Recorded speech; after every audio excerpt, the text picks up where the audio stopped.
Insulin resistance can be resolved more quickly than you may expect. And I'll show you what actually works today. I'll go over the distinction between prediabetes and insulin resistance in this video, why insulin resistance is bad for your health and what it signifies. The best solutions will then be ranked from the least useful but still beneficial to the most beneficial. I rank them according to the strength of the research and the extent of the real-world shift. I'll tell you about one of my patients who had uncontrolled diabetes and extremely high insulin resistance, so please remain until the very end. She asked me just one inquiry, and it completely transformed her metabolic health.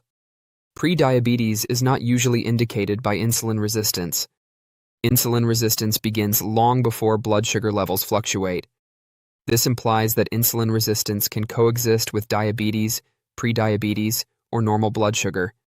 How well your pancreas is functioning and how long the issue has been there will determine everything. What precisely is insulin resistance then? Let me give you the simplest explanation I can. The hormone insulin facilitates the transfer of blood sugar into cells for your body to use as fuel. Your cells stop responding appropriately to insulin when you have insulin resistance. Your body must produce more insulin to keep up with the blood sugar levels. Assume that, in a normal situation, you would produce 1 unit of insulin to remove 1 unit of sugar from the blood and transfer it into the cells. Everything functions as it ought to. However, when you have insulin resistance, your cells do not react to insulin as they ought to. To transfer just 1 unit of sugar into your cells, 2, 3, or even 4 units of insulin are required. Your insulin level keeps rising because your pancreas has to work harder to produce all that insulin. The pancreas eventually becomes unable to keep up. As your blood sugar levels increase, you move from prediabetes to diabetes. Let's now talk about how to naturally overcome insulin resistance without taking any drugs. Coffee is number 10, so let's get started. In my office, there is a sign that says, "I drink coffee for your protection." I am frequently asked by patients, "Doctor, have you had your coffee yet?" In jest. 1 cup of coffee can temporarily exacerbate insulin resistance by elevating blood sugar and stress hormones, which makes it an intriguing beverage. However, extensive research has shown that regular coffee drinkers have a roughly 25% decreased risk of type 2 diabetes. Avoid instant coffee, by the way. According to a recent study, those who consume more of it are around 7 times more likely to develop dry macular degeneration, a dangerous eye condition. Choose ordinary brewed coffee instead, as it did not exhibit this risk. 9. There are substances that can somewhat improve the way insulin functions. By assisting insulin in sending stronger signals to your cells, cinnamon and berberine help lower insulin resistance. This allows sugars to enter your cells more readily and requires less insulin to function. Magnesium is also beneficial. Insulin resistance is exacerbated by low magnesium, and improving insulin function can be achieved by supplementing with magnesium. The 8th is exposure to cold. A unique kind of fat known as brown adipose tissue, or brown fat, activates when your body is exposed to cold, such as cold showers, ice baths, or cold outside air. Heat is produced by burning energy in brown fat. Additionally, it removes blood sugar directly throughout this process, negating the need for insulin. This implies that brown fat can still aid in the removal of sugar from the bloodstream even in cases where insulin is not functioning properly. Wim Hof, also referred to as the Iceman, is a well-known illustration of this. His approach trains the body to better regulate temperature, stress, and metabolism by combining breathing exercises with cold exposure. Additionally, researchers at the Diabetes Center discovered that exposure to cold causes brown fat to produce naturally occurring anti-inflammatory chemicals that enhance blood sugar regulation and insulin sensitivity. This is yet another potent method that exposure to cold promotes metabolism. 7th, sauna therapy is the antithesis of cold exposure. Your body is exposed to heat when you use a sauna, which activates unique proteins known as heat shock proteins. These proteins improve your cell's ability to function, repair damage, and react to insulin. Additionally, heat exposure improves blood flow to your muscles, which facilitates the easier transfer of sugar from the blood into the cells. Similar to mild exercise, using a sauna increases metabolism and enhances how your body processes sugar. Additionally, it reduces stress hormones and improves nighttime sleep for a lot of people.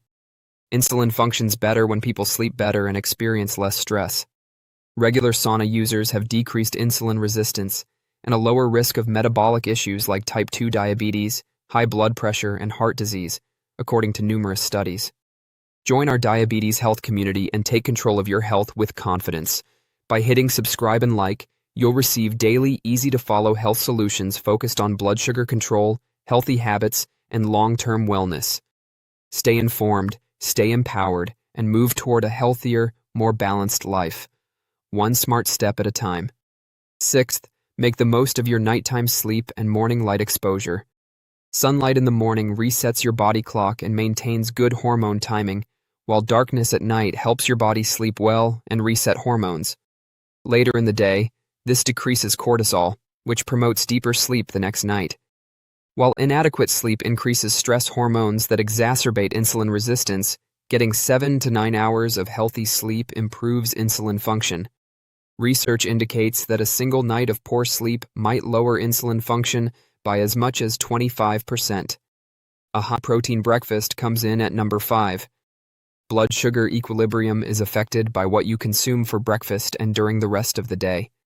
Blood sugar rises after breakfast and during subsequent meals, such as lunch and supper, can be lessened by eating a balanced, high-protein breakfast, according to studies. Improved insulin sensitivity for a few hours following the first meal is known as the second meal effect. Walking after meals comes in at number 4.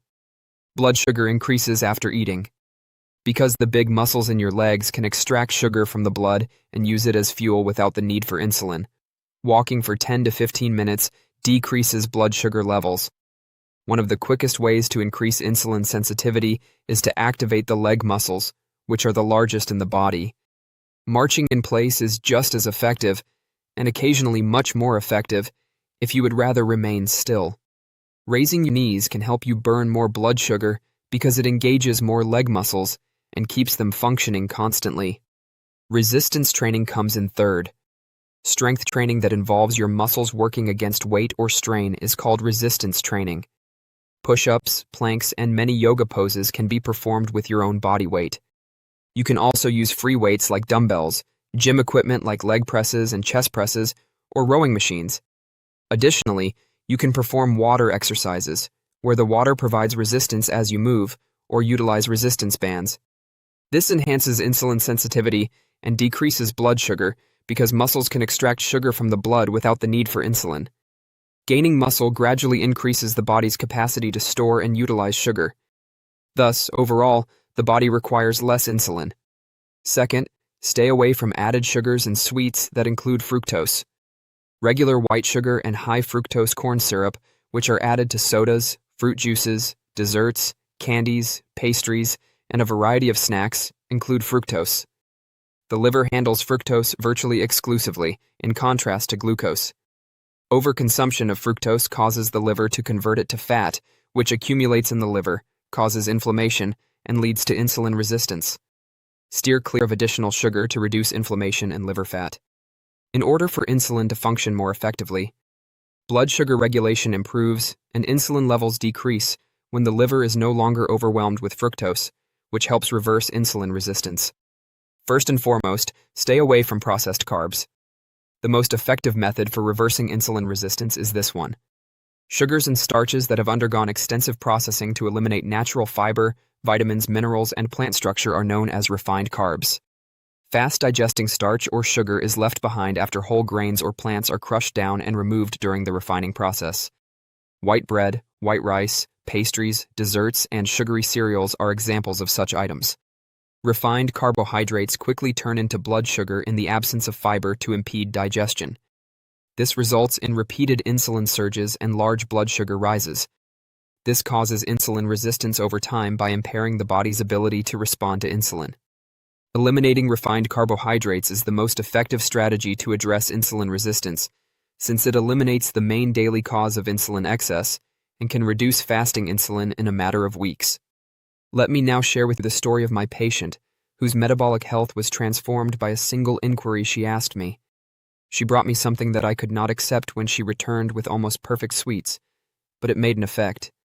After seeing multiple doctors who advised her to begin taking insulin, she came to see me. To be honest, They were correct. Her blood sugar was quite high in the 400s. She was already taking all of her diabetes medications, with the exception of insulin.